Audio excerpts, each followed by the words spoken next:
Greetings, viewers. Look what's out of the shop. Not the dog. This is my 4runner. And you think I'm happy? Pretty much. Alright, I'm happy.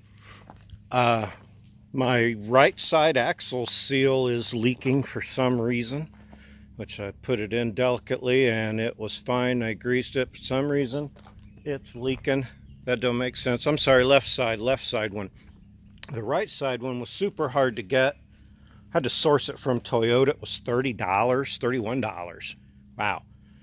So anyway, it's leaking a little bit of lube. I don't understand why, but whatever. At the moment, I don't care. It's down and it's working. On the road driving impressions. Oh, wait a minute. Putting it back in was way easier. I left that manifold off the top. I actually ran soft lines all the way from the vacuum port and the vent down and over to the frame, ran them up the firewall, put them in their factory locations, and eliminated that metal manifold, primarily because I ruined it when I didn't take it off right the first time and let it bend up. It was rusty and crusty and I cracked a hole in it. So be careful, don't do that. But I got it all hooked up with just soft lines all the way and it's working great. It's really dirty. I'll post up a couple of pictures here.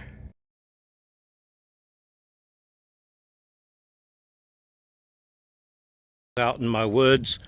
It's really muddy, but it was fun to test the locker. I had to do it and it worked. It on the hard pack, like my driveway, it's the steering characteristics are a little tight. I can see where a twin stick would come in handy, so you could still have low range and two-wheel drive for hard turn if necessary, but we'll see how it goes in the real world.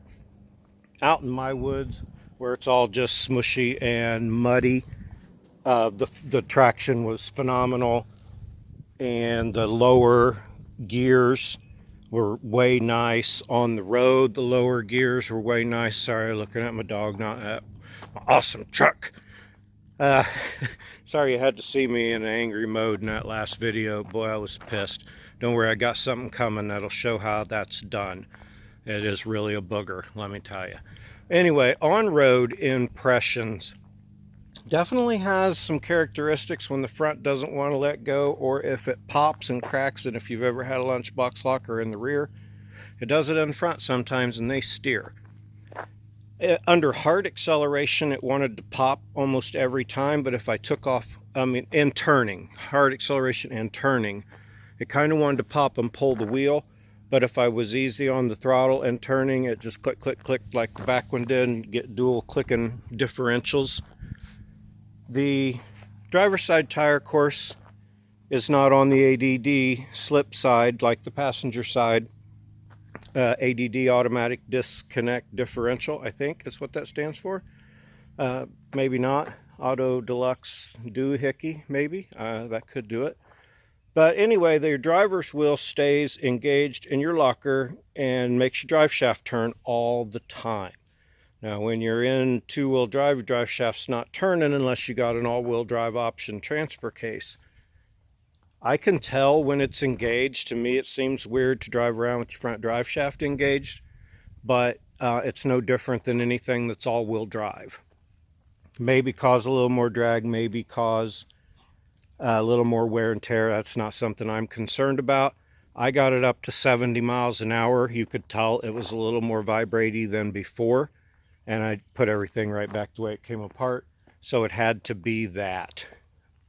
Okay.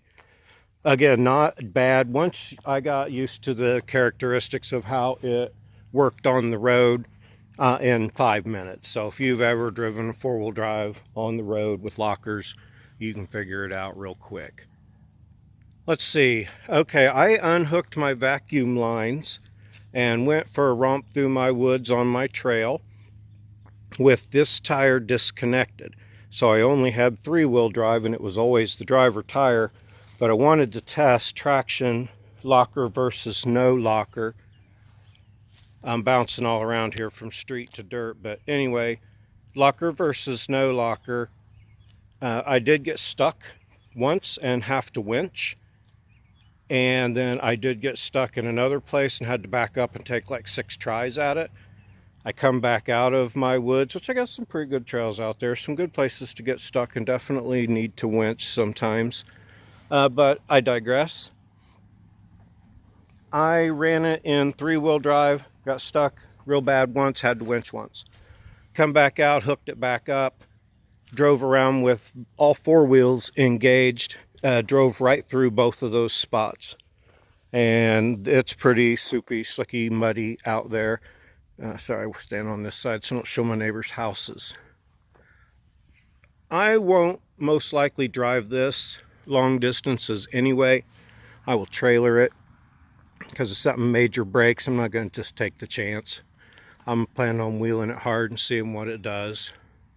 Going this Saturday, hopefully I'll get some videos from my buddies. They'll take some videos for me while we're out there so I can get some action shots. Hopefully some of those other ones that I was talking about from the backside will come through. But rambling on, I'm impressed. I was wondering what it's going to be like without the disconnects. It does give it a few extra on-road different characteristics. I'm kind of pissed that seal's leaking, but the seals that were in that kit looked really cheesy. That was a Yukon Nitro or whatever kit. I think it was Yukon. It was Yukon differentials or Yukon gears install kit. The one seal was wrong. The driver's seal leaks. I had to pay $31 extra for this seal. It had the wrong ring gear bolts in it. Like I said, it was open when I got it. I think somebody just picked and chose what they wanted and then boxed it back up and returned it. But that's neither here nor there. All the bearings worked and I'm set up and going. I'm happy about that. I'm bummed that that seal's leaking, but that will not hinder me from going wheeling. Let's see, any other overall road impressions. Perfectly acceptable around town vehicle still. The 488 difference in the gears is amazing. I drove around with the ECT off, normal, in normal mode. He's rolling in something that stinks and he's going to get a bath. Anyway, I drove it around in normal mode. The acceleration is way better. The speedometer is still off about 4 miles an hour at 70. It used to be off 6 miles an hour. So it's a little bit better. It's kind of strange. I thought it would put it closer to normal with the 35s. But when it says I'm going 70, I was actually going 74. But anyway, definitely acceleration's better. Mileage will have to be better. Jeez, dude, what are you doing? Oh, yeah, I saw the dead thing there. Okay, enough about that. Let's see. Muddy, going wheeling. Talked about it, how it drives, how it works. Super happy. Can't wait to report from the trail Saturday, this coming, about how it did in different terrains. Definitely a twin stick is something I'm going to look into making or buying. I'll probably buy one cheaper and I can make one. Appreciate you hanging out with me for a few minutes on my first impressions. My smile is large. I'm really happy how it's working. Can't wait to take it to the park this weekend and see how it does. So yeah, I'll follow you up. Appreciate you tuning in. Like, subscribe, check links, all that stuff. Yeah, most of all, have a great day.